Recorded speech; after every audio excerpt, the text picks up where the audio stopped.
We in fact have lost a couple of members of the committee today to a service which is taking place in Westminster Abbey, but I think that it's good that they're there, and some of us are there and some of us are here. Today the committee has a final session on disinformation diplomacy. Thank you to our three witnesses. Would you like to introduce yourself and by name and job title for the record? Perhaps if I start with Ali Law, do you mind? Thank you very much, Chair, and it's really good to be here. So I'm Ali Law, I'm Director of Public Policy and Government Affairs for Northern Europe for TikTok. Excellent. And Mr. Fernandez?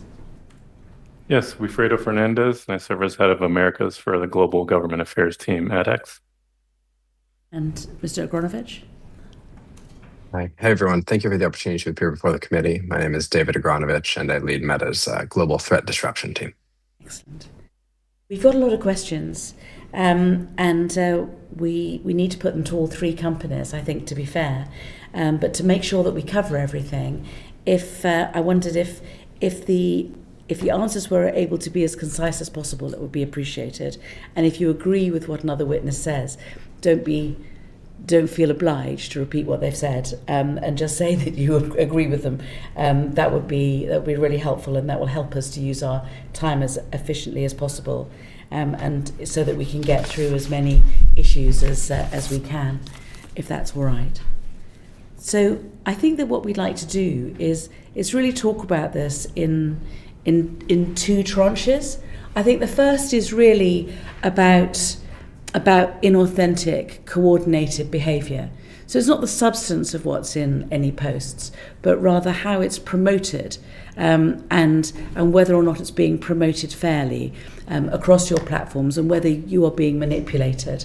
And we're kind of interested in knowing about that, and then moving on to the obligations that there may be in terms of ensuring that truth is promoted and the Online Safety Act. So if we begin with inauthentic, coordinated behaviour, I think that would be helpful.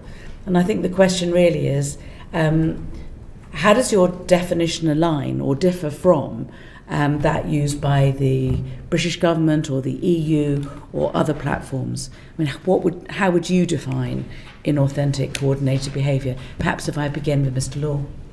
Look, thank you again, Chair, for the opportunity to contribute to this vitally important evidence session. I think it's right to say that when you talk about covert influence, we are seeing a continued and substantial set of actions of hostile actors trying to influence democratic elections.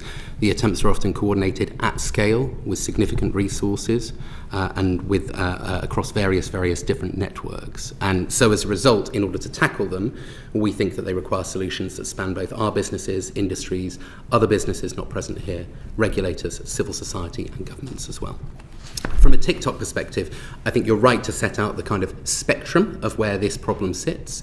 And when we're speaking specifically about covert influence operation, that is what I would call the end of a spectrum after a significant number of other checks and balances are applied to pieces of content or behaviour on our platform. So the specific definition that we use is that it is coordinated behaviour that aims to mislead our users or systems with an objective to impact public discussion.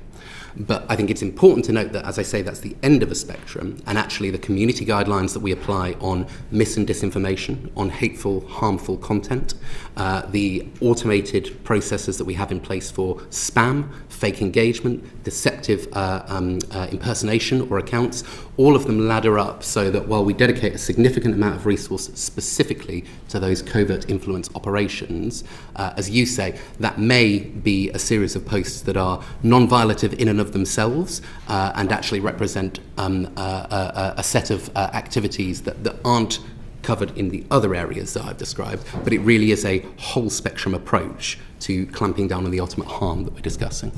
It's a very interesting answer, but what I would really like to do is just drill down on the promotion, on the inauthentic, coordinated behaviour. Leaving aside the contents, what I want to do is understand from TikTok's perspective, how do you identify and what are you identifying as inauthentic, coordinated behaviour? What are you looking for? What would you say is inauthentic, coordinated behaviour? So to qualify, it needs to tick three specific aspects. We need to see accounts that are working together to spread specific narratives operated either collectively or by the same person. So coordination is the first aspect. Secondly, we need to see them trying to mislead systems or users, so whether that's fake personas, obfuscation of their location or their objectives. And finally, we need to see them attempting to manipulate or corrupt public debate, so influence elections, opinions on a global conflict. In terms of the techniques, there are obviously some that I'm not going to be able to go into in a public setting, but we'll use a range of data and information, including whether or not people are controlling particular things from the same device, some proprietary data that we use, other signals around types of behavior, IP address elements, that kind of thing. But it needs those three aspects to be listed as covert influence operations under our community guidelines. We then publish on a transparent basis, on a month-by-month basis, every network that we identify and disrupt under this policy. Within that publication, we identify where it originated from, so the physical location that we disrupted, where it was targeting, and if appropriate, with what particular narrative or information, the number of accounts that were involved, the number of followers that were involved, and we also do a load of work on recidivism, i.e. the idea of a network being disrupted and then trying to return and attempt the same approach again under a slightly different guise, and we'll report that too. We publish them on a month-by-month basis with all of those information for each of the aspects that we disrupt, and it reflects the output of our covert influence operations team. Okay, so before I move on to the others, let me just one last question. So can you give us an example from last month of a inauthentic coordinated behaviour targeting Britain, or if you can't think of Britain, any other country? So rather than from last month, we've observed two that have very specifically targeted the UK. The last one was in early 2024. That was a network that we disrupted that originated in Iran. It was a relatively small number of accounts, and actually it's kind of quite typical of some of the things we see, in as much as some of those accounts were created several months prior, looked like they were posting relatively benign content, but we observed coordinated behaviour in early 2024 and disrupted that. We then subsequently saw a level of recidivism in April of 2024 and July of 2024 as well. That's not to say that the UK isn't the wider subject of broader geographic attempts from networks to disrupt, but one that was specifically targeted to the UK, that would be an example. Okay. I wonder, Mr. Fernandez, could I ask the same questions to you? Yes, absolutely. And thank you, Chair Thornberry, and the members of the committee. And hello also to Chair Onwurah. Good to see you. So at edX, our mission is to serve the public conversation and balancing freedom of expression with the need to enforce against manipulation of the public conversation. So we define coordinated inauthentic behavior as the operation of multiple accounts to artificially influence or disrupt conversations. So that could mean infiltrating trends or hashtags, or engagement through sort of identical content, or what we call copy pasta, operation of bot networks, or any sort of deceptive amplification. And so we combat this through our policies, which are rooted in authenticity, that address sort of multiple dimensions of authenticity. First is the authenticity of the content. So we prohibit misleading or manipulated media that could cause public confusion or harm, and inauthentic accounts. So banning fake personas, addressing issues of impersonation, which we see a lot of around election time. Unauthorized automation. So recently we shipped new updates to our API developer policy to restrict the ability for developers to program automated replies unless their account is specifically mentioned. And then coordination, so restricting that artificial engagement. And so that's how we define it. Do you have an example of one? Major elections, we typically see different campaigns, I think commonly from China or Russia. We certainly saw that in the 2024 election here in the United States. So there are different campaigns throughout, depending on the sort of moment. Do you think that there's been an example of inauthentic coordinated behaviour on X in the UK recently? Our teams investigated this issue as recently as the last election in 2024, and we didn't see any evidence of that on X. And I wonder, Mr. Agronovich, would you mind also being able to answer that question, please? Absolutely. Thank you again for the opportunity to participate in this really important discussion. I've been with Meta now for a little over 7 years, and so I'm happy to be able to talk to the CIB policy. I was actually part of writing, I think, the industry's first coordinated inauthentic behavior policy 7 years ago. Our definition for coordinated inauthentic behavior looks somewhat similar to our partners across the industry. We essentially look for coordinated networks using false identities and adversarial behavior to conceal their activities and mislead our users. Again, that has roughly 3 core tests. The first test is it a network, right? So are there multiple accounts or other assets, pages, groups, the like on our services that are working together to do something? What are they doing? Second test, misleading our users, generally about who they are, who's behind the operation, where they might be located. And then how are they doing that? That's the third test. They're using false identities that could be fake accounts or personas, or it could be, for example, misleading people about where they're located or who's behind the activity. How do we enforce on those operations? So since the beginning, when we found CIB networks, we conduct a deep dive investigation to try and identify the entirety of the operational network. The idea there being that these are among the most severe violations of our policies. We don't want them on our services, and we want to make as big of an impact on the bad guys behind the network as possible. So once we've identified the network, we'll take down that network. We'll put in place steps, both automated and scaled tools, as well as continuing investigations to keep that network off of our services. And then we will share information both publicly and with industry partners to enable further enforcement on the network, and also to help people who use our services or the general public know what that network was doing. Our underlying thesis there is the people behind covert influence operations want to stay covert. So if we can essentially blow their cover, right, shine some sunlight on their operations, it could potentially raise the costs against them for their operations. Would you like to use this opportunity to give us an example of one of these Yes. Attempted manipulations that has been targeted on Britain through Meta? Absolutely. So in addition to the Iran example that my colleague from TikTok mentioned, which our teams also had identified and enforced against in 2024, another operation that I imagine many of you are familiar with is known publicly as Doppelganger. That is an operation from Russia. Our teams first discovered Doppelganger several years ago, and we assess it to be one of Russia's most prolific and ongoing operations, targeting the UK as well as a number of countries in Europe and the United States. Doppelganger uses websites that conceal themselves as legitimate media outlets, as well as more than 300 other social media platforms, including our services, where they attempt to undermine support for countries that are supporting Ukraine in their ongoing war with Russia, and support countries that are against Ukraine in the war with Russia. Since we first identified that network, we've taken down hundreds of different assets across our services, as well as blocked thousands of websites they've created. We've also shared more than 6,000 web domains, X accounts, and other cross-social media indicators publicly through our GitHub repository, where we see those networks operating on other services. Thank you.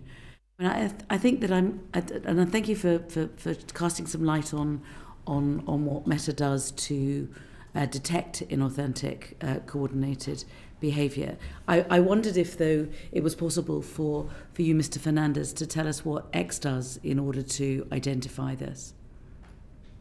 Yeah, we have a mix of human and automated interventions here. This is behavior, so we do focus on the behavior of accounts.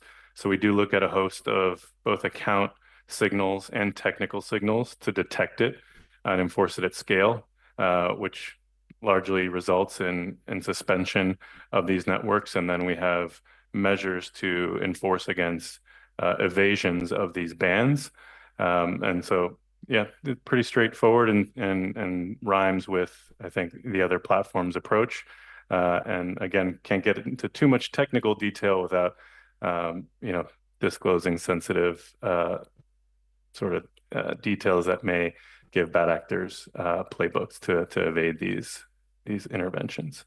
I mean, there's been quite a lot of publicity about the 1,300 Scottish nationalists that were based in Iran, expressing themselves on Twitter, whose network closed down when the internet in Iran was closed down in the summer and then in early January.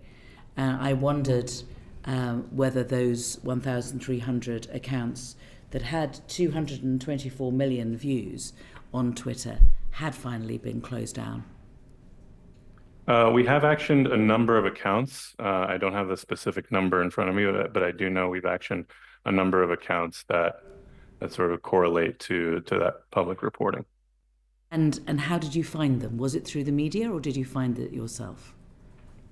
It was a mix of both team detection and reporting that assisted that. Is there any further that you'd want to say in terms of I think you did explain on behalf of your company what it was that TikTok does in order to try to identify these malign actors. So perhaps if I move on to Alex. Thank you. So some of you covered the actions you take after identifying, but I think it might be helpful again just to go through those. So what range of enforcement actions can you take, whether that's content removal, account lockdowns, etc. And then do you preserve evidence of those actions for external scrutiny, for law enforcement to look at it, and the like? And maybe if we could start with Mr. Agranovich, please. Absolutely. Thank you for your questions. So first, the actions that we take for enforcement. And if it's okay with you, I'd break that into what do we do about clandestine influence operations, so CIB, and then what do we do about overt influence for example, state-controlled media entities. On the covert side, we take a pretty aggressive approach. When we find these operations, and once we've built out the networks, we understand what to enforce against, we remove everything that's part of that network. We also take steps to try and identify the people and organizations behind those clandestine influence operations. And so when we can do that, if for example, they have real accounts on our services, we'll also ban those individuals from using our services. And if we can identify organizations, for example, Russia's Internet Research Agency, that are primarily organized to conduct CIB, we will also ban those organizations and anything they might have on our services from our services. In addition to those initial enforcements, we have a number of automated kind of scaled detection systems that we train on the takedowns that we do. And then those systems are designed to continuously run and keep them off of our services should they try and come back, which we know they generally try to do. We also share, as appropriate, information with law enforcement and government, in part because we know that getting their accounts taken down isn't always the biggest personal cost, but getting indicted, sanctioned, or having other kind of real world consequences can be significantly more effective. And then we'll share with industry partners so that they can conduct their own investigations, and should they find violations, also take down those networks. We want the people behind clandestine IO to know that using Facebook not only carries a cost for their assets on our services, but may also carry a cost for the entirety of their operation. On the overt IO side, we're a bit more careful here, in part because of guidance we received from kind of media freedom and access experts as we developed our state media programs. But on state media, we label state-controlled media from a number of countries, in particular Russia and Iran and China, so that people know on our services that they are seeing content from a state-controlled entity. We also, particularly on Russia, take additional steps that Russian state media cannot, for example, advertise on our services or otherwise gain kind of paid amplification. In addition to that, when people try to visit, for example, Russian state media entities' links on our websites, they also get an interstitial warning them that they are going to a Russian state-controlled, under the editorial control of the Russian state media outlet. What do we do to preserve information? So on our covert IO enforcements, we do preserve information in the event of a kind of law enforcement inquiry, including in cases where we've shared proactively with law enforcement. We also report publicly, I think as my colleague from TikTok mentioned, we report publicly on a regular basis. We now do semi-annual reports on the CIB networks that we've taken down. When we do that, we talk about the assets they used, their tactics, what they talked about. as well as we include what we call kind of indicators of compromise, so threat indicators on other service platforms that people can use to draw a more comprehensive picture of what those operations may have been doing. Thank you. And what is the time scale between you identifying inauthentic behavior, taking action on it, and then does that change in like particularly high important situations? So maybe an election or the war in Iran, these sort of crises. Yeah. So the timescale varies, but we always endeavor to move as quickly as possible. The caveat being we have to make sure that we've identified the network and conducted our investigation. We are often talking on the order of kind of days to weeks at most here, oftentimes much less, hours to days to identify and enforce. And during crisis situations, one thing that we've seen over the past few years is influence operations rarely can spin up really, really fast when a crisis starts. Often what we'll see is existing networks that may have been kind of dormant pivot to the ongoing crisis. A great example, so we are, as you can imagine, very focused on what's happening around the crisis in Iran right now. But given that we're just in that first week, haven't seen kind of substantial new activity from influence networks there. We do have teams that are dedicated to tracking Iranian origin CIB networks. And so I imagine when we, or if we see that, in addition to enforcing, we'll be able to disclose that. Now, an example of what we might see though. We've seen lots go ahead. of, sorry, I was just going to say, as a committee, we've seen lots of examples of this. We've seen particularly in Romania and Moldova, accounts that were created that lay dormant and then suddenly overnight, because there's an election or there's a particular issue, they will suddenly spring into life. And that's really worried us when we heard that could happen in the UK. Yes, I think you're calling out a great example. The example I was going to give was actually in the early days of Russia's invasion of Ukraine 4 years ago. And the pattern we saw there was almost exactly as you described, where these dormant accounts, often in countries like Romania and Moldova, where they didn't have a lot of activity, the war began, and within about a week, they had pivoted to targeting issues around Russia's invasion. And so when we identified those networks, we took them down immediately. But then what we also do is continue monitoring for when they try and build new capabilities. So around crises, we do surge resources and capacity towards looking for activity targeting the crisis. Thank you. Mr. Fernandez, same question. What actions do you take when you've identified the behavior, and what information do you preserve for law enforcement and others? Oh, I don't think, can we get his microphone turned on? Please. Thank you. Hopefully you can speak now. Yes, indeed. Following the chair's direction to sort of rhyme with what my colleague has said, similar measures in terms of takedown and collaboration with law enforcement, to the extent that the committee or any sort of organ within the UK government has signals or intelligence that they would want to share about activity that they're seeing of concern that's potential coordinated and authentic behavior. We welcome that. We welcome that partnership for sure. May I, I'm sorry to cut through, but we had a certain amount of difficulty finding someone to represent X at this hearing, because we had some difficulty finding out who might be the representative in the UK. I think there is somebody who's on maternity leave, but we're not aware of anyone else. There seems to be somebody else who really does sound like a bot. We don't think that is a person, and we're very grateful to you for coming along to answer questions. But if we did know of the X platform being manipulated, who would we report it to in the UK? You can certainly route that to me. We also have an alias that goes to our team that I believe your committee should have. So there's certainly several of us here. An alias? Is that the bot? Yeah. No, not a bot. There's some kind of thing which really does sound like a robot talking to us. That doesn't make any sense. So we tried the robot and we tried the person on maternity leave, but we've genuinely not been able to find anyone else. And we have tried. And I believe that Dame Chi also tried to find someone too, didn't you? Yeah. Yes, it took us some time as well. And did you find a British representative?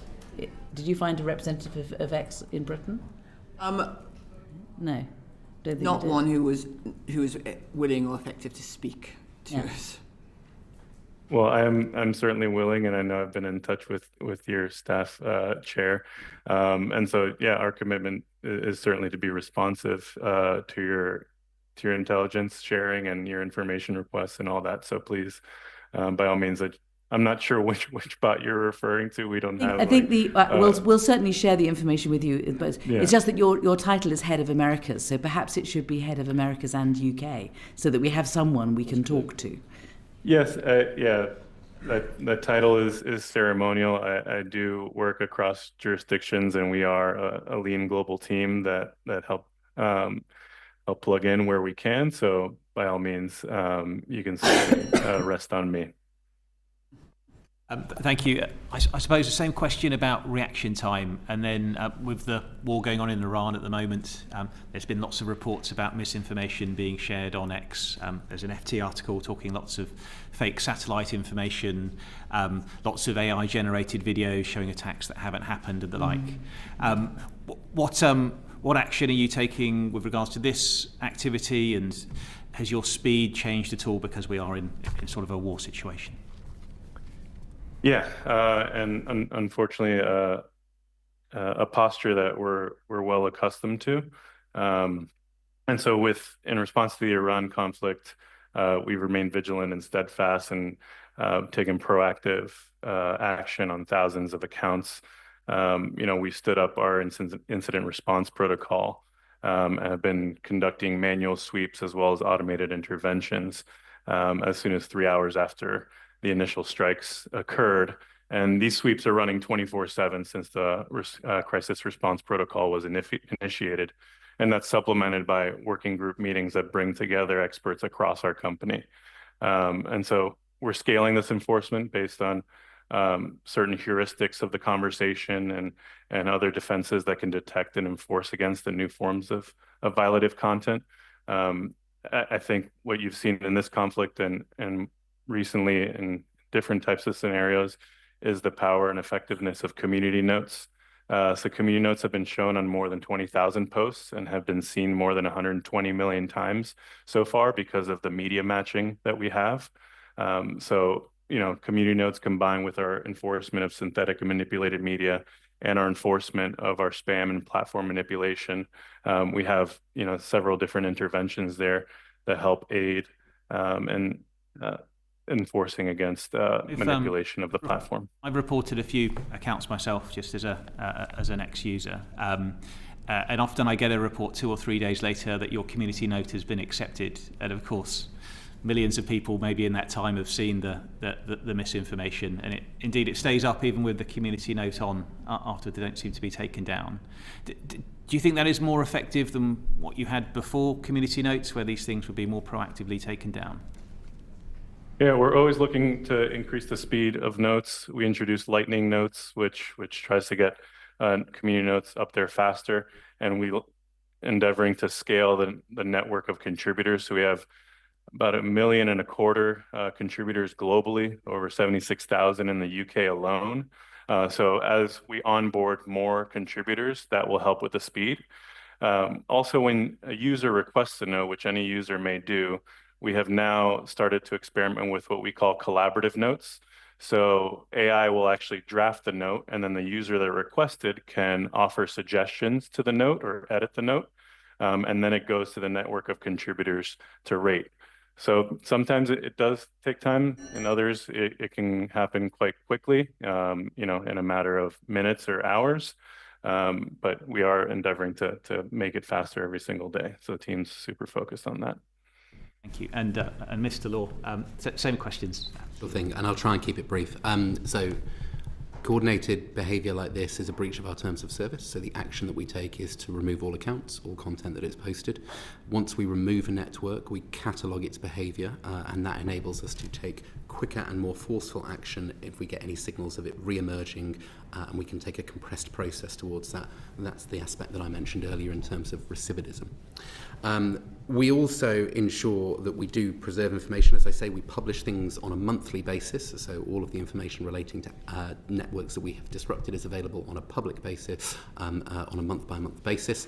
Where appropriate, and indeed in the case of the UK example that I gave, we will brief governments ahead of that publication of our findings. You asked about time. I think I echo a lot of what my colleagues said from Meta. It is worth saying that these are complex and sophisticated networks, and so the aim is to ensure that when you move against all of the network. It's a bit like one of those kind of dawn police raids where you have to have sufficient level of evidence to be able to go all at the same time, so that you are taking the totality of the problem all at once. And also, as we mentioned, lots of these accounts may be set up, either lie dormant or post benign content until being activated. And so in terms of kind of start time to finish time, it will vary on a case-by-case basis. But as breaches of our terms of service, as breaches of our guidelines, this is something that we try and move with the swiftest thing possible. We also, though, do have to be sure, and I suppose that that's an important point here, which is that, getting a sufficient level of threshold for evidence is absolutely paramount, because given that the content itself may not be violative, otherwise the risk that you are taking is to potentially shut down democratic discourse at a time when views are being exchanged. So high level of certainty is necessary, but certainly something that we move very, very swiftly towards. Yes.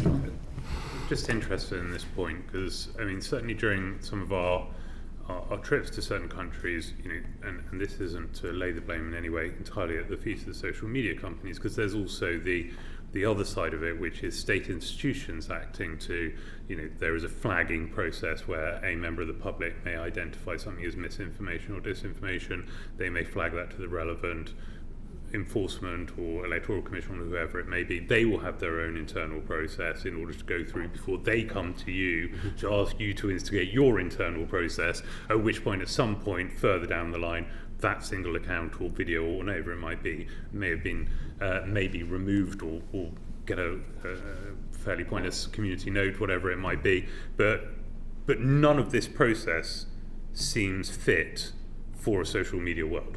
Yes. In which the information is spread and disseminated so quickly, in which the influence and the number of eyeballs that it has achieved can be counted in hours, certainly not in days or weeks. So whether you're looking at the response of government or response of the state or response of yourself, it doesn't feel like it's fit for purpose in dealing with the spread of misinformation and disinformation. Is that fair? So I think this is where I'd return to the point that the chair made at the start as to the breadth of what we're talking about here, because the comments that I've just made were specific to covert influence operations, and all of the content that is being posted still goes through our content moderation process.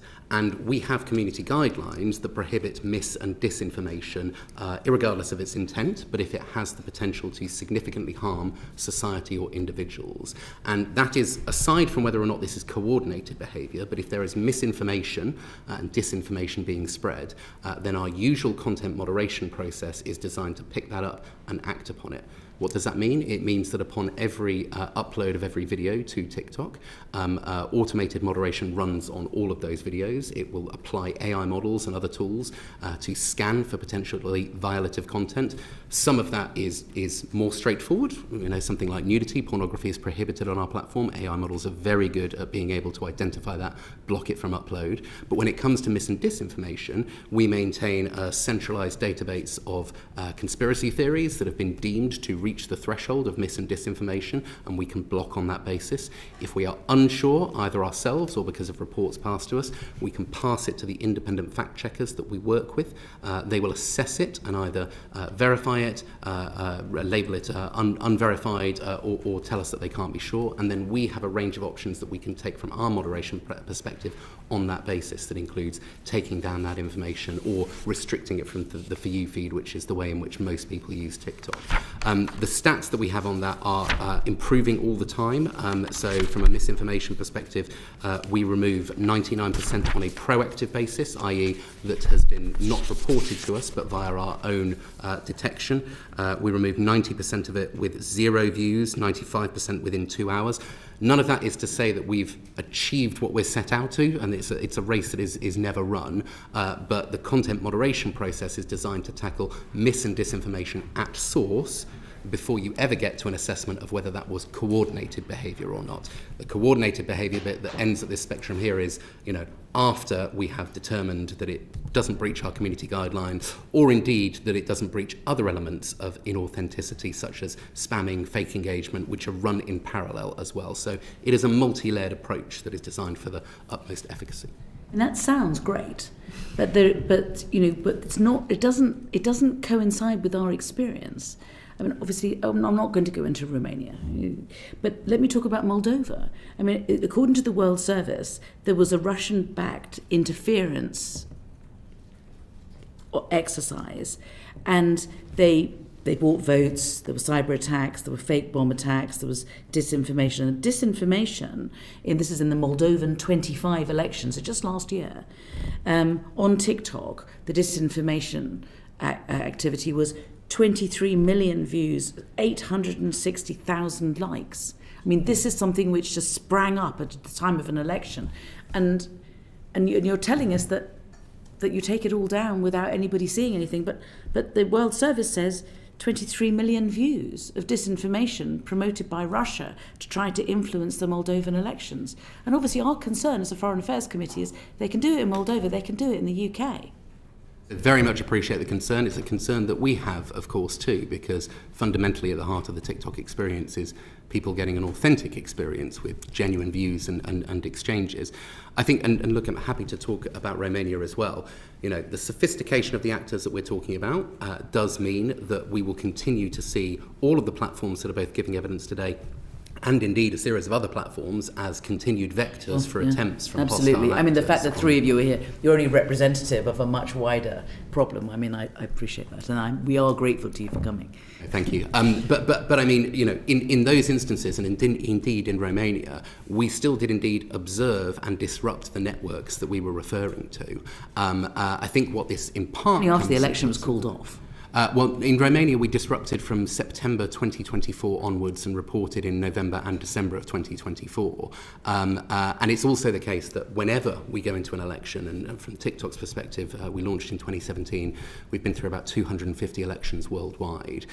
We have a series of steps that we put in place to ensure that not only are we trying to enforce against our community guidelines on mis and disinformation, and by the way, hateful content, not only are we undertaking what I've set out from a covert influence operation perspective, but we are also ensuring that whenever any content is posted in relation to the election, we have links that are clearly displayed at the bottom that link to authoritative sets of information. Commonly in the UK, we will do an election hub. We work with the Electoral Commission on that basis that will provide information about how and where to vote, the ability to sign up for voting, further information about media literacy tips, how to spot potential hoaxes or misinformation. None of that is to absolve our responsibility to stop it at source, and that is why we continue to invest in the way that we do. I would agree with you that it remains a substantial threat, but it is one that we are putting at the very top of our priority list, both from a community guidelines perspective and from a covert influence operations perspective. Any more questions? Richard. Thank you very much for your description of the processes. I feel like we've been heavy on process so far and a little light on data. And so where it's useful to hear proportions such as 90% with 0 views, 95% within 2 hours, could we go beyond thinking about proportions to thinking about the raw data themselves? So perhaps if we could start with Meta, with Mr. Agranovich. Can I ask about the number of inauthentic networks that you have removed from your platform, please? Absolutely. So we've taken down more than 250 coordinated inauthentic behavior networks from more than 70 different countries. They operated in more than 40 different languages. Roughly half of those were foreign influence operations, so they originated in one country, targeted another. The other half were domestic or a mix of domestic and foreign. So they were targeting audiences in the country that they were based in. Thank you. And I'll come on in a minute to ask a little bit more about where. Mr. Fernandez, what about X, please? Yeah, I don't have a specific number of networks that we've taken down, but just to give you a sense of the scale of actions against platform manipulation spam. So in 2024 alone, it was over 800 million accounts that we suspended under those policies, which encapsulate these coordinated and authentic networks. We're finalizing our 2025 data, so we'll be publishing that shortly. But just in the latter part of last year, we took down, several hundred million accounts for spam and platform manipulation. So, the scale is massive. It's an ongoing challenge for our engineering and product teams, and it's, top priority for us to continue battling. And Mr. Law, do you have raw data? Yes, so I've just totted it up, 38 in the last 6 months. We have further month-by-month data that is available, which I haven't aggregated, but happy to do that subsequently. I think I would say, like other colleagues, that is a range of networks that originate from outside of the audience in which they were targeting, and networks that originate on a domestic basis as well. We also, within our transparency report, indicate whether or not this was a purely internal exercise or whether or not we took external reporting and signals as the beginning of our process. And staying with you, Mr. Law, on those, I think you said 38 in the last 6 months. Networks in the last 6 months. Could you give a sort of a suggestion about where those networks may have been based geographically? So I think it's important, just before I do that, to state that when we give the origin of a network, that is a pure location information. We are not making a judgment or a deliberation or a determination on who the specific actor may have been. We primarily do nevertheless see Russia as the origin, as the location in which more than any other networks will be influenced from. I mentioned Iran earlier, but that is of a lower order of magnitude than the Russians. And what sort of themes or narratives were suffused in those Russian posts? I think, like my colleague from Meta, we've observed influence on, or attempts to influence, discussions around the war with Ukraine. We've observed attempts to influence elections in other European and world countries as well. Sometimes the networks are purely, kind of pro the country that they originate from, and other times they are seeking to impact the democratic processes in target countries. Nothing from China? We've seen China as well. We've seen and disrupted Chinese originated networks towards Taiwan, for example. I mean, could you expand on that example of what you saw originating from PRC in relation to Taiwan? So I don't have the specific example in front of me, but I'm happy to go away and point towards it. As I say, we publish all of this information on a transparent basis. Mr. Agranovich, the same question for you around the geographic origins of those inauthentic networks, please. Happy to. So similar to my colleague from TikTok, Russia is, I think, we would say the most prolific source of coordinated inauthentic behavior operations we've seen over the last 7 to 8 years. Roughly more than 40 of the operations that I'd mentioned originated in Russia. The next most prolific is Iran. More than 30 of those operations originated in Iran. And then the third most prolific for us is our operations from China. To your question about the narratives that they spread, so from Russian operations in the early days, so more than 4 years ago when the war in Ukraine intensified, Russian operations generally targeted a whole host of different issues, often both sides of those issues. And our assessment, even to quote one of the Russian operations, was that their goal was to undermine confidence in public debate and the information ecosystem, and less so that they had any particular issue that they were backing. Yeah, 4 years ago, that changed. When the war intensified, to really be about undermining support for Ukraine. Iranian operations tend to focus on issues of geopolitical concern to Iran and their region. And Chinese operations, similarly, early on, generally were in Chinese, targeting Chinese diaspora populations. And then about 2 to 3 years ago, we began to see Chinese operations on our services using other languages, targeting audiences in English, still around issues generally of interest to Chinese geopolitical concerns or domestic issues like five poisons issues in China. And then, Mr. Fernandez, what about X in terms of the geographic origins of those networks, please?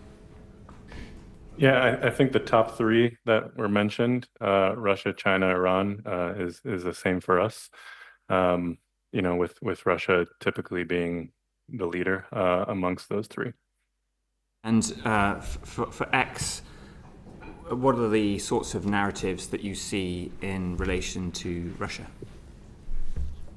Taking the 2024 election in the United States, it's really to undermine, adversarial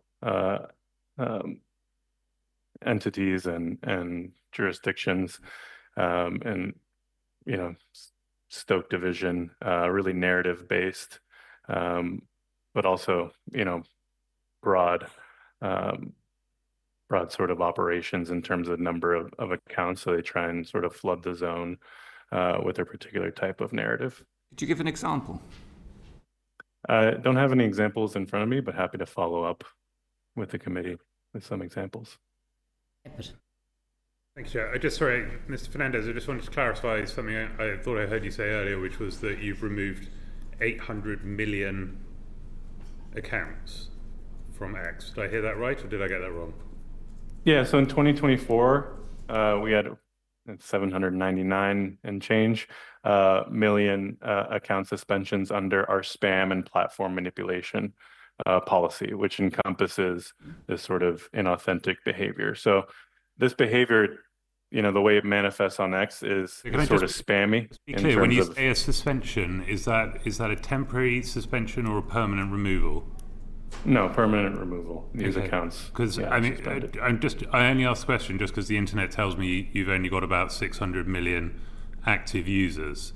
So is there what's the number I'm missing here between the number of users of Twitter and the number of accounts that you're removing? Yeah, so these aren't really sort of considered in that aggregate number. So, we kind of see these again as inauthentic accounts. These are not, real personas. So you think that is a separate calculation. The 600 million that you've got as active users, they're all real, are they? Yes, again, we separate sort of the inauthentic networks and our actions against spam and other types of similar behavior as separate. Yeah. Okay, so have I missed something? So there's more inauthentic accounts on X than there are authentic accounts. Yeah, help us understand that. So there's 600 real people. There's 600 million real people that have got accounts. There's 800 million that have been removed. How many more not real are still on there? So just to give you a sense, every single day there are billions of attempts to create accounts on X that we're able to thwart. Right? Their efforts every single day to create inauthentic networks of accounts. Right. And a lot of the actions that we take against spam and against platform manipulation occur before those accounts are even able to post anything. So our goal is to try and have interventions at all different levels of account creation and account lifespan, right? And then action accordingly. So I just want to separate our efforts to combat sort of manipulation of the platform and the creation of inauthentic accounts from the users that we see logging in every day and every month that are active on the platform and we have more information about. Okay, so I accept your premise. So the 800 million are either people who are either fake accounts in the process of being created or ones that you have identified as being created. But of the remaining circa 600 million that are deemed to be active users, how confident is X that all of those are authentic accounts? Again, we're quite confident, and I want to focus on the the activity of trying to create these inauthentic accounts and all the interventions that we have in place to ensure that an account is authentic. So these are interventions all throughout the sort of account creation process that we're able to implement in order to make sure that these accounts, never post and aren't part of the public conversation. Do you agree with the statistic, the academic research in 2024 that said that about 12% of active users on X were inauthentic accounts? Does that feel like an accurate number to you, or is it higher? I'm not familiar with the research, but I'm happy to review it and come back to you.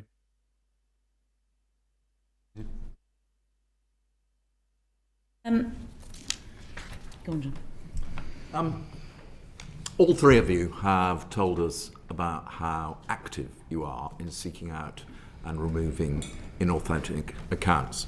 Now, during the course of the inquiry, we've heard from governments that disinformation represents one of the greatest threats to democracies at the moment. We have talked to government institutions in France, in Moldova, in Estonia, and of course in the UK, who have all told us about how they are seeking to counter it.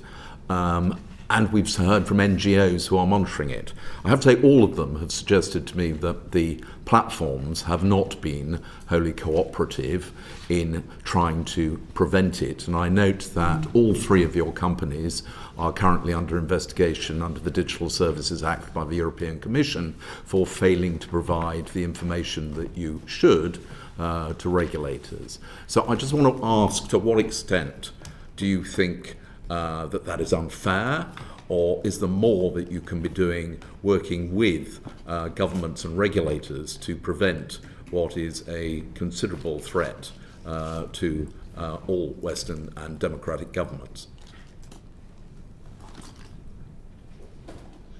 Who is going to go first?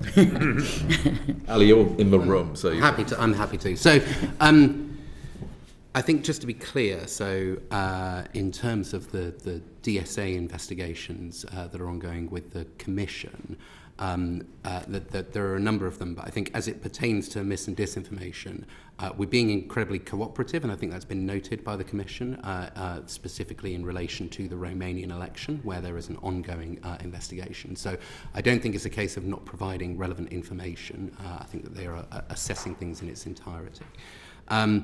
I think your question was whether or not there's more that can be done overall. And one of my observations would be that whenever we identify and disrupt networks, whether or not that's through CIO or other aspects of our inauthentic activity, there is only so much that we're ever going to be able to see on platform.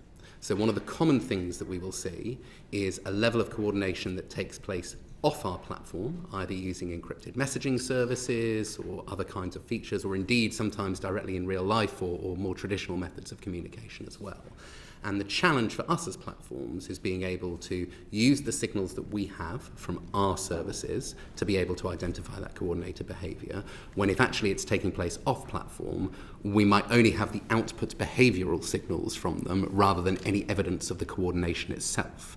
And so I definitely think that there are areas that could be strengthened in that respect. I think part of the challenge is ensuring that you bring all members of the value chain into the conversation. Sort of echoes something that we were talking about earlier, and the breadth of what we're talking about. We will commonly see, for example, people off-platforming to these encrypted messaging spaces where we have no idea what the conversation is that is ongoing, and may then be affecting and impacting what shows up on the platform. So I think that's one, and I think related to that, but perhaps disinformation, we're essentially talking about content that is posted for public view. There's a separate issue around encrypted messaging. But so on disinformation, again, I think that my point there is that we have policies in place on dis and misinformation that can assess it on the basis of the content that is posted. So we actually don't need to know who that person is or what their intent is. We simply judge it against our own community guidelines, and the threshold there is whether it has the potential for significant harm to an individual or to society. So coordination doesn't matter on that point. We don't allow mis or disinformation that has that potential harm. And as I say, we'll assess that on the basis of our own set of moderators making a call, our database of claims that has already been designated as mis and disinformation, or where we don't have that information, working with global fact checkers, which we continue to do. What I'm saying from a coordinated perspective, whereby the content itself may not be mis or disinformation. I think my colleague from Meta used a phrase earlier of just attempting to, kind of impact the confidence in public discourse as a whole. Where we see that level of activity, that's the area where I think both a greater level of the value chain being brought into the conversation, number one, and potentially government acting as more of a convener to be able to share and facilitate signals between platforms. There's an element that we're able to do for that under certain circumstances, but actually, kind of targeting and creating a situation where the information that we have, we're quite public about what we do, but the information that is gathered from all platforms is then kind of cross-referenced so that we all have as much to be armed with to be able to identify whether or not this activity is going on. The counter-disinformation centres that have been established now in a number of countries. Now, obviously I don't expect you just to instantly accept whatever they tell you to take down, but can you assure me that cooperation is close, that when they are bringing to your attention material which is disinformation, you are very rapidly looking at it and removing it where it's proven to be so? So look, I can give you specific UK examples on this because obviously when we had the civil unrest in the UK in late 2024, we stood up exactly the kind of crisis response approach that I've been talking about for other things like Iran. We're there focused on whether or not there is harmful content on the platform that includes mis and disinformation that might have this harmful impact on society as a whole. And we took a range of signals at that point. We worked closely with law enforcement to ensure that we had as many authoritative facts about what was actually happening on the ground, so that we could then work again with our fact checkers on checking the claims that were being made on some of the content that we saw to see whether or not it was in fact verifiable or not. During these kind of periods, we also, and this goes for elections and for fast-moving crisis events, we also make sure that we have search interstitials so that when people are looking for information about elections, about an ongoing crisis or something like that, they are pointed towards authoritative information, even if that means taking them off our platform and to law enforcement or the Electoral Commission in election instances. So, yeah, very, very standard to work closely with the sort of bodies that you're talking about, and something that we've done directly here in the UK. Thank you. Mr. Fernandez, X, as I understand it, is looking at a very substantial fine from the European Commission as a result of breach of the DSA requirements. Are you working as closely as you could be with law enforcement and with regulatory bodies? Yeah, so I obviously won't comment on the ongoing DSA matter, as that is a separate legal matter. What I can say is that we remain fully committed to compliance with the duties that are set out in the Online Safety Act in the UK, and we welcome our continued engagement with Ofcom and working diligently as a priority towards the OSA deliverables that are in line with Ofcom's roadmap. And so that's our commitment, and our commitment is also to compliance with the DSA. And so as coming back to your question around disinformation, I think there are a couple of things I also wanted to highlight. We rolled out a feature late last year. We call it About This Account, that allows any user, these are for users that we've got enough signals to deem them authentic. We provide another layer of transparency about the account. So, when the account was created, where it was created, where the account is based in, and that is, somewhat fluid depending on travel, of course, how many handles, name changes they've had since the creation of account. And so this is a really exciting and really interesting surface that we'll continue to build on. We've seen a lot of interest from users and usage of that, and super important. And I think I want to note also our account verification, particularly for governments, which I think is unique to the marketplace, right?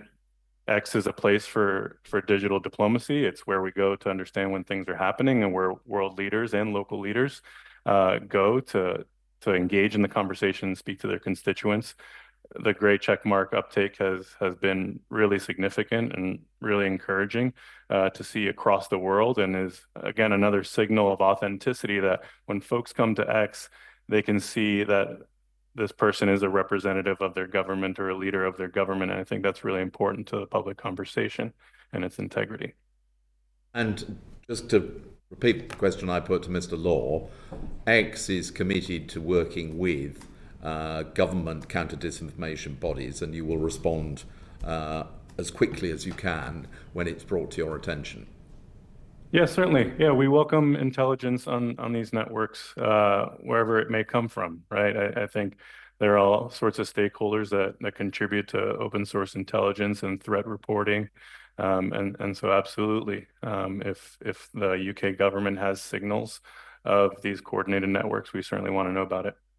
Okay. And Mr. Agranovich, to what extent are you working with the bodies that are trying to prevent disinformation being spread?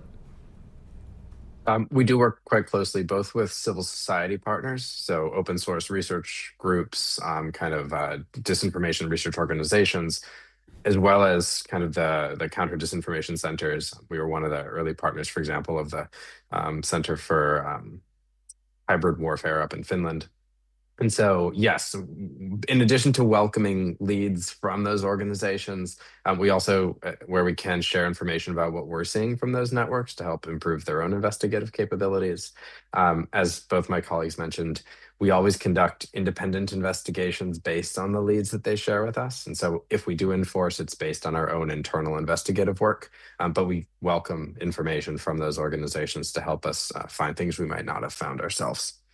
Okay, and finally, we have in the next few months 2 extremely important elections where there is a high risk of attempts to interfere. One in Hungary in I think about 3 weeks' time, and one in Armenia a little bit later.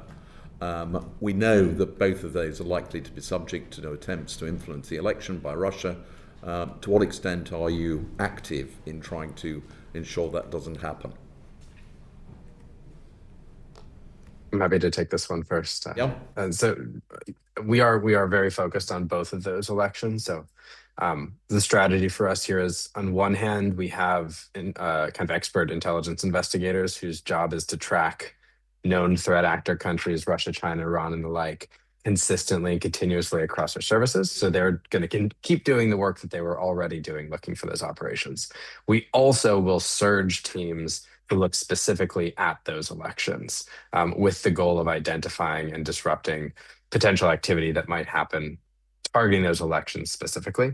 And then in addition to the teams that we have in the UK who work on these issues, we also have teams supporting those elections directly who are based in Europe and can provide kind of real-time, same time zone support if questions come up from governments or authorities in Europe or in the countries in question around those elections. We can respond more quickly. And are you both doing the same? Could I ask Mr. Fernandez, you don't have a British representative, but in Hungary and Armenia, do you have representatives of X in those countries? And if people about to face elections in Hungary or Armenia, which we all appreciate are pivotal, are seeing what they believe to be Russian disinformation, who would they report it to, and how would they go about doing it? So I can't share particular details of where our personnel are located. I mean, we obviously have an office in the UK. We have personnel in the UK. Understanding that we do have a colleague who's temporarily out of office, which I understand has been an inconvenience. It's just honestly, we have really tried. We've asked the other team. We've asked the department that's supposed to regulate you. Everyone is having some difficulty pinpointing an ex-member of staff currently working in the UK. But, never mind that. Can you assure us that you have ex-members of staff working in Hungary and Armenia where there are pivotal European elections happening sort of now? Again, our teams across Europe work across all the European markets, and so we support those elections across the region. And so when those elections happen, we have an elections working group that convenes again assess the different threat vectors for that election and prepare accordingly, depending on the volume of conversation, the number of users that we have, the contours of the narratives that we can expect, the level of threats that we expect from coordinated and authentic networks, and so that happens across elections across all over the world. So these are elections we're well happening now. Yes, and So you're telling us there are teams active at the moment monitoring what is going out on your platform relating to the elections in Hungary and in Armenia. Yeah, we monitor and prepare for and respond to elections all over the world throughout the year. It's an ongoing working group that works specifically on these issues, and that's a cross-functional group that involves members from all around the company. So we are well trained, well versed, well prepared for elections of all sizes across our different markets. We're obviously a global platform and very popular for elections related discourse. So this is not new, though obviously the threats always emerge and adapt. it's one group, is it? It's an elections coordination group that you've got that monitors all elections across the world. Our safety team is the one that's responsible for the enforcement of our rules and our terms of service, right? We have for elections a group that coordinates across different elections to make sure that we're adequately prepared for each of those elections based on the different threat vectors that we see specifically on X. So what I would like, if you wouldn't mind, is if you could help us. If there are people who are concerned about what is happening in these two countries right now, because as Europeans we are very concerned about the elections in Hungary and Armenia and malign influence of Russia, how can people report those if they see it to X? If you could help us with how we go about contacting them. Yeah, for every EU country, as a part of the DSA, each country has a digital services coordinator, right? That digital services coordinator is, tasked with implementing the Digital Services Act and coordinating with platforms. There is also a list of sanctioned trusted flaggers that are approved by each of these digital services coordinators in each of the countries. Trusted flaggers have their own dedicated reporting channels to the platform. So I would just point you to the resources available made by the European Commission and the EU and the DSA and how the digital service coordinators function within the EU. Very quickly, so yes, we will, for high-profile elections, you mentioned the Hungarian one, for example. My counterpart in Central Europe is working incredibly hard on that at the moment. We'll stand up local election integrity task force that are designed to sufficiently staff during that period of time, again, both from a trust and safety perspective, so reviewing the content itself that is coming onto the platform, and continuous enforcement on the covert influence operation bit. The additional thing I suppose, highlight would be our work with fact checkers, because that provides us with one additional input to assessing the veracity of what is being claimed on our platform, and we'll work with them to both test broad trends and narratives and then any specific aspects that are highlighted to us. I think we're perhaps a little bit different in our origin from my fellow panelists, in as much as TikTok started very much as an entertainment platform. I think over a period of time, as our user base has grown, we've seen a great deal more political discourse, and so we want to ensure that it's an environment where everybody can engage in that if that is their interest. And what we have therefore seen in the last few years is a greater number of political stakeholders, governments, departments, including the UK government, the UK Prime Minister, coming onto the platform as well. So we want to make sure that we will preserve the ability for this to be used as a communications tool by people participating in this process, as well as our users expressing their opinions. We encourage candidates to apply for verified account badges. That's something that they can't purchase. It's something that it indicates the account belongs to who it does. I certainly think if we're thinking about kind of lessons learned, there's probably something that lots of governments could and parties could think about standardising how they communicate with platforms at the start of an electoral period. Because actually what you will commonly find is that there's a real range of candidates, lots of them will have a social media presence, and actually being in a position where the parties themselves are able to say, here are our candidates, here are their account handle, that will help us instantaneously be able to verify them and label them accordingly on our systems, and at the same time take action against anybody who is trying to impersonate. We will do that anyway, but obviously it will necessarily be using our own initiative and understanding rather than being able to get confirmation directly from political parties. You think that's a good idea, X and Meta? Meta seems to be nodding, so just for the record, Meta agrees. What about X? Do you think we should provide a list of candidates so that you can stop people impersonating us? Certainly around elections, I think impersonation is one of the largest areas of policy violations, whether it's accounts that are compromised because they don't have good security practices or impersonating accounts. That's something that we see a spike in around election time. So certainly it would be helpful. Chi. Thank you very much, Chair, and it's a great pleasure to be guesting here from the Science, Innovation and Technology Select Committee. And yes, so Wilfredo, you gave evidence to us a year ago, and you are going to be giving evidence to our updated session on the inquiry into social media and algorithms on the 24th, I think it is, of March. I won't go back over it, but I did. My committee did share Emily Thornberry's experience in trying to identify somebody who was responsible, unsuccessful experience in trying to identify someone who was responsible for X in the UK. But I wanted to ask about algorithms. My committee's inquiry spent some time looking at social media algorithms and harm and online harm, and so perhaps and raised a number of questions and issues around how algorithmic manipulation and bias is identified by platforms, is addressed, and is information about that is shared.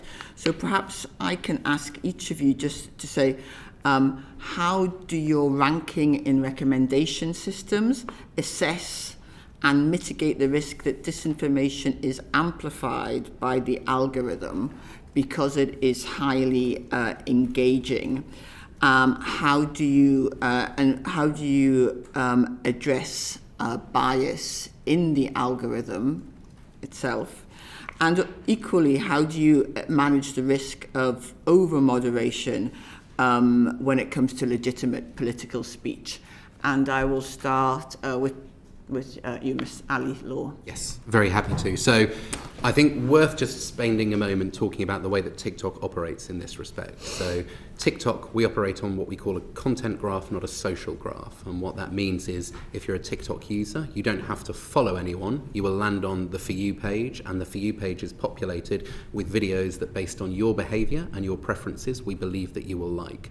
Now, when you first sign up to TikTok, it's populated by a series of videos that are just very popular across the TikTok environment as a whole.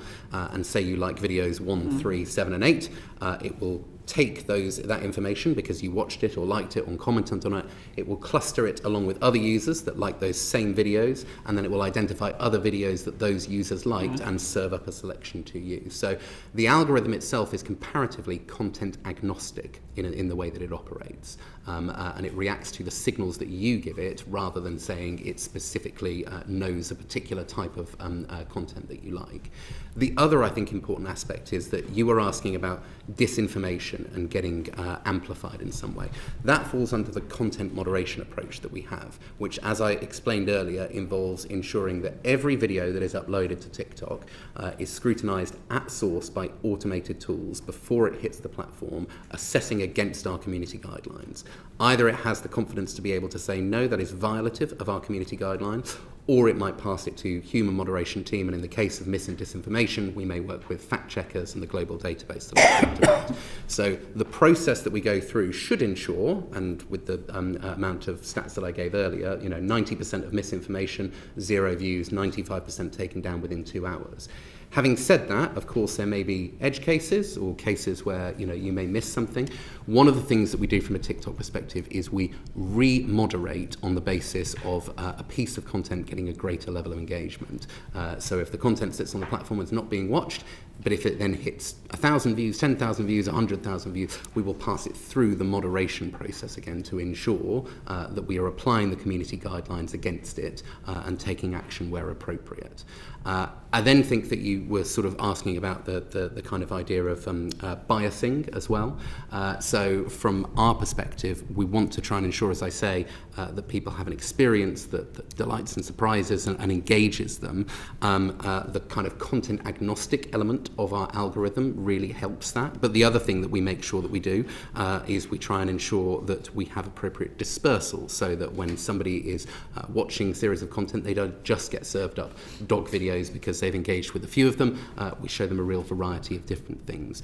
We have submitted various audits under the DMA of our recommender system to the European Commission. We have a researcher API that people are able to use to interrogate the trends that they see on our platform, and we work very hard to ensure that the algorithm accurately reflects the preferences that our users have, because ultimately that's how they get an authentic and engaged experience. Well, thank you very much for that. But just so I understand it correctly, because one of the issues that came up in our inquiry was that inaccurate information about the attacker in the horrendous Southport murders case was put in the For You part of TikTok, and thus drove misinformation about who the attacker was.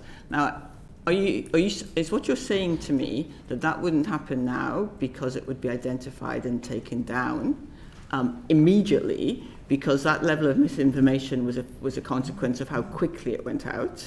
Are you saying that it wouldn't happen now? Is that what you're saying, or are you saying that it's not an issue for other reasons? Because I'm a bit confused as to why the way in which your algorithm works is relevant to misinformation, disinformation, because these can travel very quickly, whether you're dependent on content or not.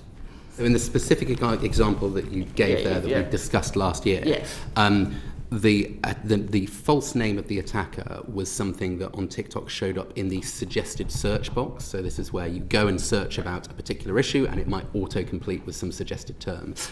As I think I said to your committee, that was something that I think we regretted not moving as fast as we would have liked to have done on that issue. Our focus at the time, and I think this reflects the way that we respond to any kind of crisis that we see, our focus at the time is to focus on the short form video content that we know does land on people's For You page, so the information that they're seeing, and make sure that there is no harm that can arise from that, including mis and disinformation. So I don't think it was short form video that was percolating. I think that it was in the suggested search aspect.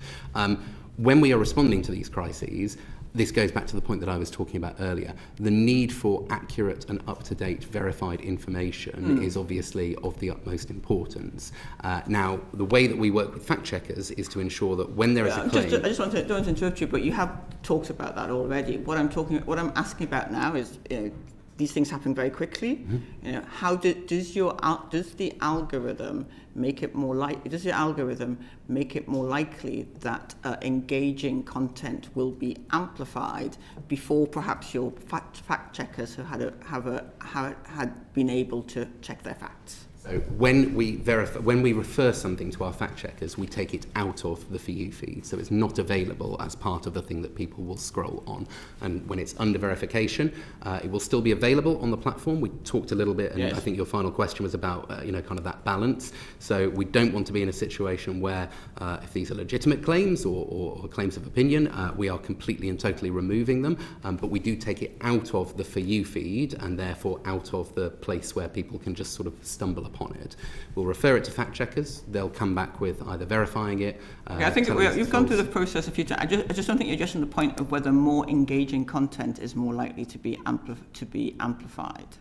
So look, our algorithm absolutely presents people with information that they will, with content that they will find engaging. But I think what I'm trying to say is that with the moderation process that we have, with our use of fact checkers, with some of the levers that we have that involve taking it out of the For You feed, we aim to insulate against the ability for mis and disinformation to rapidly spread and to get significant numbers of views. Did I miss it? How does it go before the fact checkers? We refer it. So it'll either be on the basis of a claim that we will look at under our misinformation community guideline, and as I say, that is whether or not this misinformation might have the potential for significant harm to an individual or society. So there may be a claim that somebody is making that we directly assess, or from people reporting to us, and that can involve users themselves, or indeed, similar to colleagues, a number of kind of trusted partners and flaggers.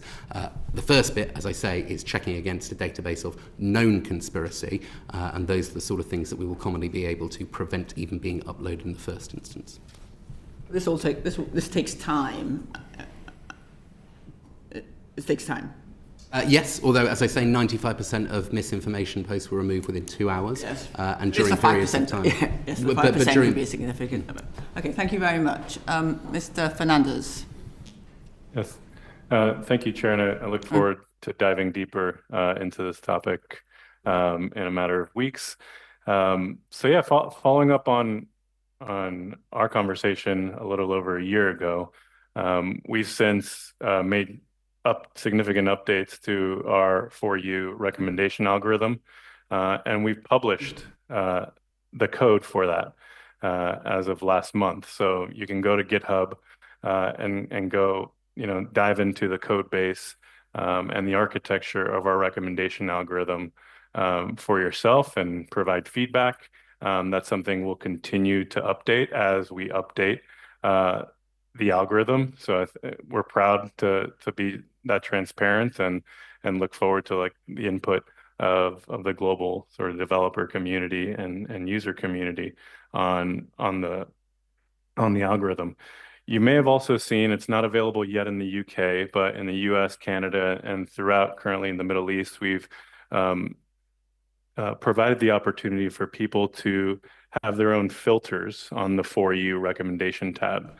So you'll tap the For You icon and you'll be able to filter based on topic and have a feed that's solely that topic. So you can have a feed that's solely about gaming, that's solely about business and finance, science, technology, the entertainment, and the arts.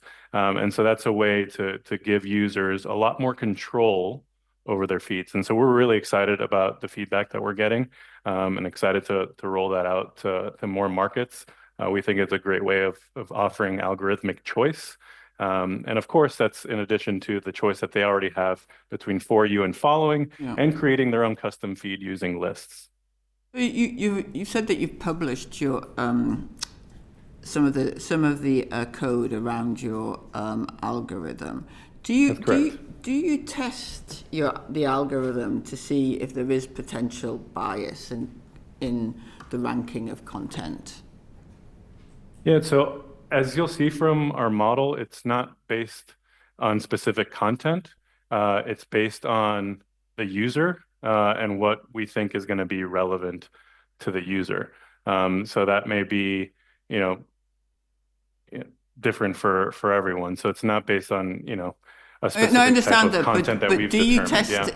Do you test to see if someone is more likely to receive content from certain political parties or origins, etc.? Do you do any testing like that for bias? Yeah.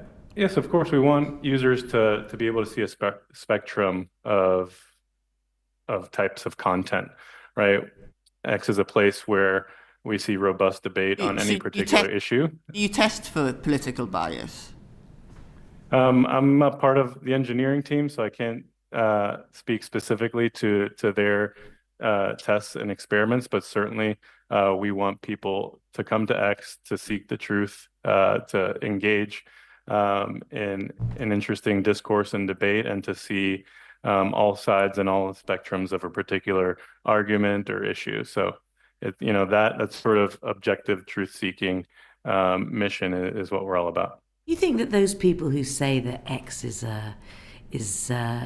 has the most appalling right-wing bias these days are being unfair on you? I can speak for what I see on my For You page, which is at this point heavily trained for over 17 years of usage. But I see all sides of a particular debate, whether that's a debate on a particular entertainment issue or politics of the day. I truly do think we are a global town square in that regard, and sometimes the local pub where a lot of banter and discussion happens.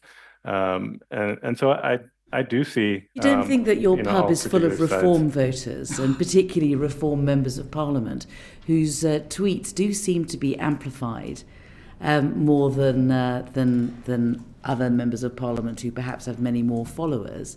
I don't want to be bitter about this, but it does seem, when you look at a newly elected member of the Reform Party becomes an MP, that any utterance of theirs seems to get spread around the United Kingdom with extraordinary alacrity and in front of a very large number of eyeballs. You don't think that's anything to do with your algorithm? I think X is certainly a place for politics, and certainly there's a fervent user base in the UK across all the political spectrum. So I think it's really interesting to get your perspective on that. You've never heard this before? There is. I've certainly heard that there's a heavy amount of political content across all the political spectrum, that's for sure. There is published research on this, Mr. Fernandez. In Nature magazine in January, they did a study of the For You page, I think it was. That said it pushes political opinion in a more conservative direction.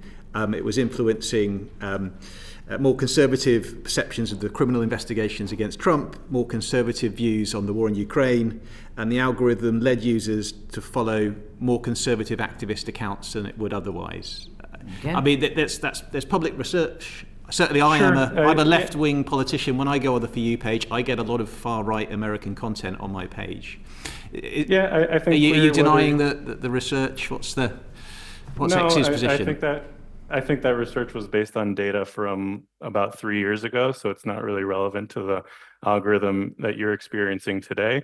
Well, our experience ought to be that X is much more even-handed and indeed left-wing than it was 3 years ago. Is that the information you're putting before this committee today?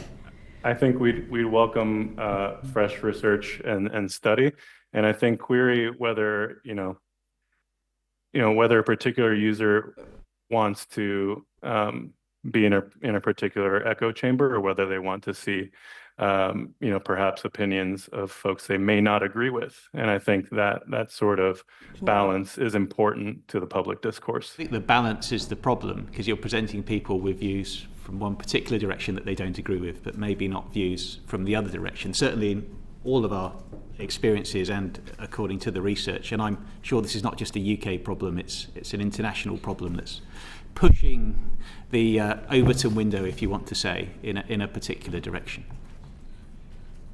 Yeah, so is it your contention that you're not seeing content that is aligned with your particular political party or political views? I do when I'm following the pages that I follow, but when I automatically get bumped to the other page, I get a lot of far-right American Christian conservative content forwarded to me, which I'm happy to see a wide variety of views, but I don't get far-left content, for example, that's shared. Sure, and if there is content that you're not interested in, I encourage you to hit those three dots on the top right. It's a bit less about my particular feed than the systematic issues that we're talking about here. Sure, but what I'm pointing to is a product feature that allows users to provide feedback to the system about content that they're not interested in.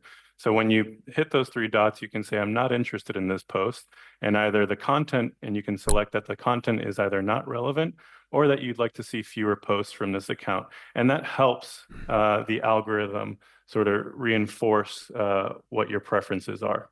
That seems to be an underlying acceptance of the fact that the algorithm is pushing the content, because what you're saying is that it is a requirement of the user to correct that stream by actively moving it in a different direction. So the starting premise of what you're suggesting is that it is in fact pushing far-right content, and it is therefore on me as a user, as my responsibility. If I log onto the account, I have to accept that premise, and I have to act actively in order to change the direction of the algorithm. No, that is not the premise that I'm accepting or the contention that I'm making. What I'm saying is that there's any piece of content that you're not interested in, you have a mechanism to provide feedback so that the system can better understand what your preferences are. And again, we provide as much user choice as we can, and we understand that the algorithm, and I think our leadership has been very clear, we publish it not because necessarily that we're extremely proud, but because we want the tough user feedback, which obviously we're getting now, and we continue to get every single day on the platform, right? We are a platform that operates in the public, and we get user feedback very directly, and we hear that user feedback. We know we want to improve our recommendations. We want to provide more choice. That's why we're experimenting with these timeline filters so that you can see, if you don't want to see anything about politics in your For You feed, you can simply toggle that off and just focus on gaming or any other interest that you may have, right? Ultimately, we want to provide as much choice as possible. And we want to, of course, provide you content that you want to see and enjoy seeing and enjoy engaging with and want to share with other people in your life, and that ultimately are entertained by. And that's our mission. We want X to be a place that's wholly relevant to why you visit, right? You want to understand what's happening in the world. And so we're going to continue to endeavor to make that easier for you, simpler, and give you more control as a user into what's in that For You, while also giving you the choice to simply have a very straightforward feed of the accounts you wish to follow. And an underutilized feature are lists, which you can pin to your timeline, and you can create tons of custom timelines just based on certain accounts or certain topics that you want to create. And those are ones that you can easily swipe to and from. So that's an underutilized feature of the lists on X. Yes, just two quick questions to follow up that. I think it is unrealistic to expect that hundreds of millions of individuals will all try to reverse engineer the algorithm in order to rid it of what biases there may be there. But can you just say, do you test for bias, and is it possible for others, outside parties, researchers, etc., to have APIs into the algorithm so that they can demonstrate whether there is bias or not? Yeah, certainly. They can go to developer.x.com and sign up for a developer account. We've just overhauled the system so that it's pay per use, and I think pay per use. You have Correct. To pay for it. You have to pay in order to test. Well, there are certain, to conduct certain research, you may need to have certain access. Obviously, there's different research programs in other jurisdictions that facilitate that access. But for researchers all around the world, as has always been the case, they have the ability to use our developer console to conduct research at a very reasonable rate. I think one of the things that my committee called for was greater transparency and access to the algorithm. Can you do it? And just finally, you do accept that if there were political bias in X's algorithm, that would represent support for a political party or a political movement, which would be an interference in our electoral process. Yeah. Our goal is to seek the truth, and for users on X to be able to seek the truth, and for the algorithm to be as objective as possible. And so that's the endeavor that we'll continue on. I'll say that as a And kind again, of yes. and again, we are the only platform to publish our recommendation algorithm. So we welcome the study and scrutiny of it. Community Notes is completely open, transparent, public. Every data point is available to researchers to study misleading information, and the technology that powers it is completely open source. So, as far as making our technology transparent, we're trying our best to do so. Can I ask you about the Twitter Moderation Research Consortium, which I think was the way in which academics could get access to the algorithm, but obviously with the change of ownership, that was closed down. Don't you regret not having a more easy and open access to your algorithm, given, I'm sure, that the criticisms you've heard this afternoon are not the first time you've heard them? I think access is easier and more open than ever to developer tools and the API for researchers to study. I think research all around the world relies on certain tools that researchers have to procure, and that access to X's API is reasonable and comparable in that regard to other, commercially available survey tools and such. In terms of researching misleading information and the efficacy of community notes, there is no cost to that. That data is updated daily. We have researchers all around the world that are downloading that data every single day. We have researchers that are experimenting with AI community note writing, which is really exciting. So I think we have, in terms of disinformation and misleading information, we have one of the richest treasure troves that has no cost to it, and that is the community notes database. Can I ask you specifically about deep fakes, where people's personalities, their image or their voice are used without their permission to propagate a message? Now, we've heard that during an election that potentially is an offence, and the Electoral Commissioner talked about it. However, I'd met somebody to whom this happened last week who had been trying to get it removed. She was told that she had to prove it wasn't her, and it was incredibly difficult, and the resistance from the platforms to tackling this. Now, as I understand it, under the Online Safety Act, there is a new offence being created called false communication. And the platforms are also liable if they are disseminating what is provably false. So to what extent are you taking account of the new provision of the Online Safety Act and acting against what is plainly false information, and in particular deep fakes? You can ask. You ask. Who's going to start? I can go first. Rob. Yeah. So you were unfortunate in being the one person in the room. So no, very happy to be so. Okay.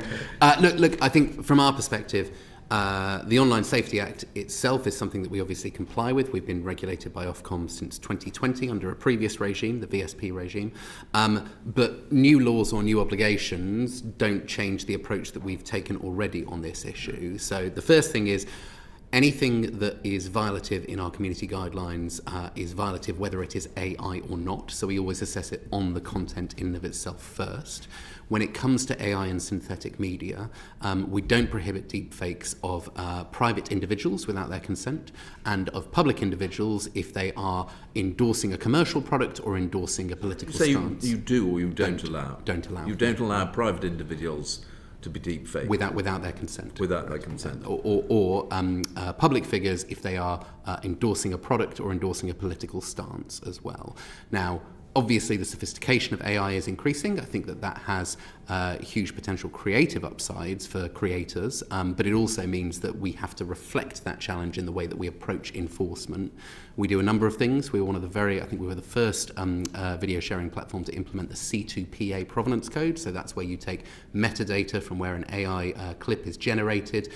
It is read by the platform and it will automatically label AI. So we have to ensure that anything that is created from an AI perspective is labelled. Again, that's part of our community service, community guidelines, sorry. We also have continued to iterate our approach, and one of the things that we announced towards the tail end of last year that we're now doing is invisible watermarking, so that if there's a piece of AI that has been created, it might not have an overt watermark, but it'll have an invisible one that nevertheless can be read by our systems. I think we've labelled more than 1.3 billion pieces of AI content on TikTok thus far. So it's something that we're acutely aware of, as you say, particularly during an election period where, kind of misinformation could be enhanced by the application of AI. But it's something that we have tools both from a community guidelines perspective and from a wider content moderation perspective to deal with. And in John's worked example, though, let's assume that the system isn't 100% perfect and content has got through. How does an individual have to prove that it's not them, or is it enough for them simply to go, that is AI, that is a lie, that's not what I said? To get something if the content wasn't labelled as AI, that in and of itself is then not in adherence with our community guidelines. And then if you're talking about a private individual, then we have privacy routes through that would be the same about kind of content that was produced without your consent more generally, that people can avail themselves on our platform. But if there was a video that was going to go up and was going to, I don't know, accuse, let's say, Sir John of suddenly becoming a Labour supporter. My colleague George Freeman, a video went up saying he defected to Reform, and he was very upset about it. Yes. So that's an example of something that would breach our policies, because it's a deepfake of a public persona making a political claim that is not what they made. And it should have been able to go down straight away. Yeah, I think that comes to some of the points that we were talking about earlier, which is obviously you then need to build in, and we do it in part with fact checkers and in part with our own trust and safety team, including misinformation specialists, the ability to assess some of these claims directly. Clearly, you still want to make space for satirical content or, kind of similar things like that. So there is a level of balance, but we adopt a kind of precautionary approach, particularly during election periods of times. And can I ask the other two platforms what your approach to this is? Mr. Agranovich, we'll start with you. Yes, thanks for the question. I'd echo a lot of what my colleague from TikTok said. I think we have relatively similar approaches to the issue of AI-generated content. We also provide labeling of AI-generated content, and we do that in part by implementing C2PA. Again, that metadata that's embedded within AI-generated video or AI-generated photos. One of the challenges I'd call out, though, is that approach is not without challenges. It is at times very difficult to determine whether content was created with an AI tool. C2PA is not implemented by every AI company. And so some, particularly smaller commercially available AI content generators, don't have that metadata embedded. And so while we do endeavor to do our own detection to try and identify if a video or a photo may have been created with AI, absent that underlying metadata, there will be some level of inaccuracy. I think that's something we're constantly trying to close. But to be fully transparent, I think is a challenge across the industry at the moment. It's something we certainly would encourage AI companies that produce content, particularly videos and photos, to kind of voluntarily join that C2PA kind of coalition to implement within their own products. And so, yes, this is something I think we are continuing to work to get better at, and I'd echo many of the approaches that TikTok had mentioned. Just on that, I mean, the particular person I was talking to is quite a well-known musician. She has had literally hundreds of accounts created which are in her name, using her image, but for which she has had no involvement whatsoever. And she's literally having to spend hours every day trying to get them taken down, and as soon as she does, more are being created. Now, is it that the responsibility is for her, or can you proactively put a flag saying, this is somebody who is suffering from this, and therefore we are not going to accept these accounts being created? Yeah, so the first thing I should say is I'm very sorry to your friend for that she's having to deal with this. I know from experience how frustrating it can be. It should not, first off, I should say, it is our responsibility as a platform to take impersonation seriously, whether that impersonation is to enable misinformation or disinformation, or to enable scams or spam. There are a number of tools that we've launched in the last year that are designed to get better at particularly celebrity impersonation, which we've seen be used by scammers to try and scam people out of their money.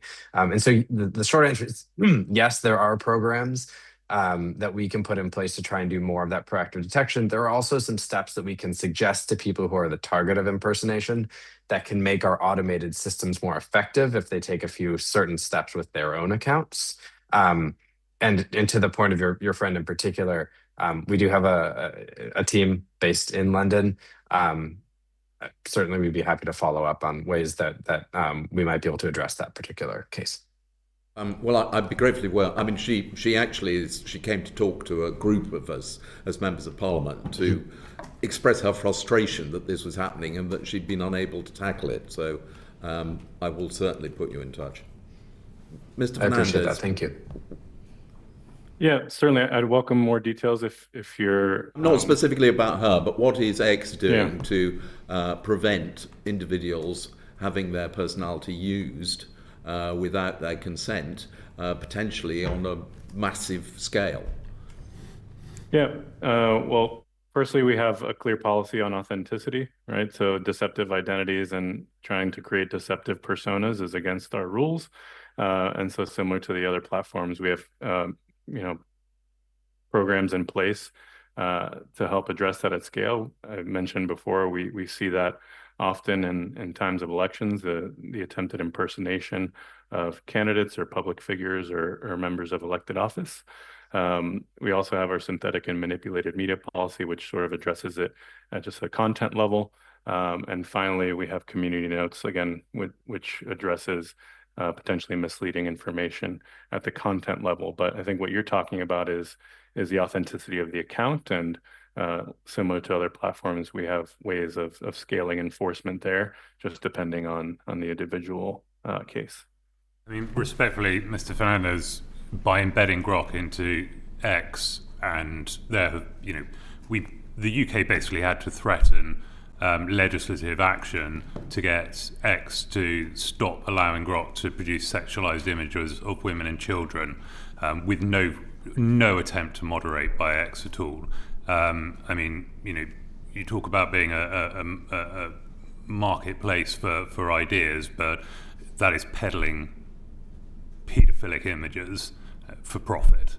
So I don't really nothing about your answer to Sir John suggests to me that there is a robust process in hand here to prevent the use of AI to move misinformation, unless you want to correct me in some way.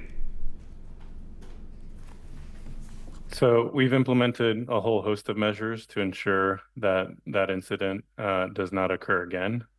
We agree that it was unacceptable, and have been working diligently since that incident to ensure our systems have the most robust guardrails available to ensure that doesn't happen again. So our teams have learned a lot from that episode, and there was another scandal that broke this morning in relation to Grok, which was AI being used to generate the most appalling and offensive messages to Hillsborough victims. That happened today. I understand there were some unacceptable generated responses, and we actioned those posts in accordance with our policies, and our engineering teams are investigating the issue to ensure that that doesn't happen again. Could I ask a question about the Online Safety Act, and in particular the National Security Act, which seems to be bolted on to the Online Safety Act and enforces an offence in relation to foreign interference. I wonder how much any of you three perhaps have come across this, and whether you have been asked through this legislation to take down any particular posts. I wonder perhaps if I begin with Meta. So at Meta, we certainly, I think, believe that the principles and duties established in the Online Safety Act provide a strong foundation for addressing a number of different content risks, including state-sponsored disinformation being treated as a priority illegal content. I would say here, personally, I'm not familiar with any individual pieces of content that we've had to take down based on those requests, but can follow up with our teams and follow up with the committee afterwards on whether that might be the case. That said, I would say it is also a priority for us to identify and remove particularly foreign origin disinformation operations, targeting elections in the UK as well as elections around the world. And that's work that we will do whether or not we're required to do so under specific regulation. Thank you. Mr. Fernandez, are you aware of the National Security Act, which works in conjunction with the Online Safety Act to deal with foreign international interference? Yeah, so I'm not aware of any particular case, but happy to take it back to my team. Obviously, we are fully committed to compliance with the OSA and all laws in the UK. And so that's certainly our charge, but happy to look into whether there's been any specific case in which that's been invoked. Thank you. You were about the foreign interference offence under the National Security Act. So it's included within the OSA under the illegal harms part of the OSA. And well done, bingo, give the boy a gold star. Thank you, Chair. But therefore, I think the consequence of it means that the set of steps that I've set out today that we do around covert influence operation and other aspects is included in the risk assessments that we then submit to Ofcom under that part of the code. It's just that there's quite a lot that people don't seem to know about it, apart from yourself. And when we're assessing whether or not the legislation is particularly effective, the fact that representatives of social media companies don't exactly have it at the tip of their fingers, although you do, it perhaps it's important by itself. We have a few other questions about the monetization of disinformation, and I wonder if we could. I know it's getting a little late, but can we perhaps finish the other subjects? Do you mind? But if I go to you, I suppose I won't repeat all of the allegations against social media companies, but obviously the underlying issue when it comes to disinformation and misinformation, and I guess I separate off from inauthentic coordinated behaviour, and actually just the fact that social media platforms to society, to the public, feel like they are cesspools of misinformation and disinformation. Part of the inherent problem is that you're an engagement-driven business, right? Which means eyeballs and getting people to engage in the content and share it and engage with it. So I mean, how do you offset that? I mean, you are making money in many cases through the engagement, and a lot of this engagement is misinformation and disinformation. So I mean, we'll quickly go around, but if you want to start, Mr. Granovich, how much money do you estimate Meta is making from a business model where, what percentage of the revenue stream is from engagement with misinformation and disinformation or patently false information, even if it meets all of your guidelines? So off the top of my head, I don't have a specific number, but we do report on the amount of money that we assess these influence operations networks spend in attempting to, for example, buy ads to drive content that they're pushing on our platforms. That number is often very small. By very small, I mean, a couple $100 here and there. I would also say that is not revenue that we want. Specific to how misinformation or even just highly polarizing content kind of meshes with our business model. Facebook, Instagram, our services are platforms where we want people to be able to build authentic communities. People don't want to be in an authentic community if they can't trust the people that they are in community with, or if they feel that they're being targeted by malicious actors trying to abuse those communities. And so disinformation networks, or even just the spammers and scammers of the world, they run counter to the core assumption that makes our business model work. It's one of the reasons why we take this problem so seriously. Right. Mr. Lord, do you Separately, have a number? advertisers don't. Oh, sorry. Go ahead. Mr. Iranovich, we're running out of time here, and I've got to give everyone a chance to answer. Mr. Lord, do you think you have a revenue number? So we don't allow political advertising at all. So we're not taking any money for political boosting of political content or anything like that. The question is of whether or not misinformation or disinformation meets your guidelines, and therefore goes on to, obviously the business model is getting engagement, selling advertising, whatever it may be, getting people to use and be. So if you looked at your annual revenue globally, what percentage of it realistically is driven from or as a result of engagement with misinformation and disinformation, even if it meets your guidelines? So I think if it doesn't meet our guidelines, then it's prohibited. If it meets our guidelines, then we haven't termed it as mis and disinformation. From a business model perspective, we're also slightly different, again, to some of our competitors, in as much as we don't monetize against particular videos. The adverts that you will see are in the middle of pre-rolls. Yeah. So when you are going through the For You feed, it's not just a case of the higher the number of individual videos that are seen, the greater the revenue that we are getting. That's not what it is. And if you go through the For You feed, you will commonly see videos that have received less than 300 views and very few likes, because we're trying to create an environment where people explore variety of content, different types of things that they're inspired by or surprised by. Similar to my colleague at Meta, we want people to have a good experience. Now, I've given the figures on what we take down in relation to misinformation. Sorry, again, I'm going to interrupt you because I'm going to give Mr. Fernandez a chance to say. Sure. Any post that receives a community note cannot be monetized. I don't have a specific figure on the question that you asked. All right. Thank you, Chair. Thank you. Richard. Last question from me, and it relates to extremist content being promoted by Daesh. We see sometimes that synthetic content is being developed, synthetic audio, synthetic images, and synthetic text. Could you let us know how you're adapting your content moderation to take account of this AI-generated extremist content, please? Start with you, Mr. Yeah, I'm happy to go first on that. So, kind of goes to the previous point I was mentioning. Community guidelines apply whether it's AI generated and synthetic or not. We don't allow hateful ideologies or incitement posts or anything. And if there are specific signals, signs, audio that is associated with hateful ideology in that way, we will add that to a bank. That means that we can actually pre-screen on upload anything that comes through. So if there is an example of a piece of content that's been identified as breaching our community guidelines, we don't just take it down. We will then add the kind of key elements to that to the models that are applied to them, and then whether it's a prohibited signal or sign or something like that, block them on upload. Thank you. Mr. Agranovich? In the interest of brevity, our approach is almost exactly the same. Two things I'd add.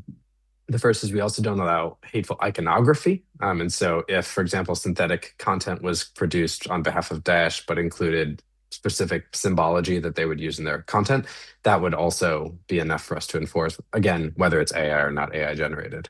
The second point is we also share that signal, the banking signal, with other parts of the industry through the Global Internet Forum for Countering Terrorism, GIFCT. And so we both receive signal, including, I believe, from TikTok, and then share that signal. So if we were to detect content, everybody else could also block it. Fernandez. Yes, and similar to the other companies in approach, and if you do have any examples of this particular content on X, I'd welcome it so our teams can further investigate, as I'm not aware of that sort of activity at the moment. If I may, just quickly, I'm grateful for my colleague from Meta for adding two other elements that also apply to TikTok as well. We became members of GIFCT, I think, late last year.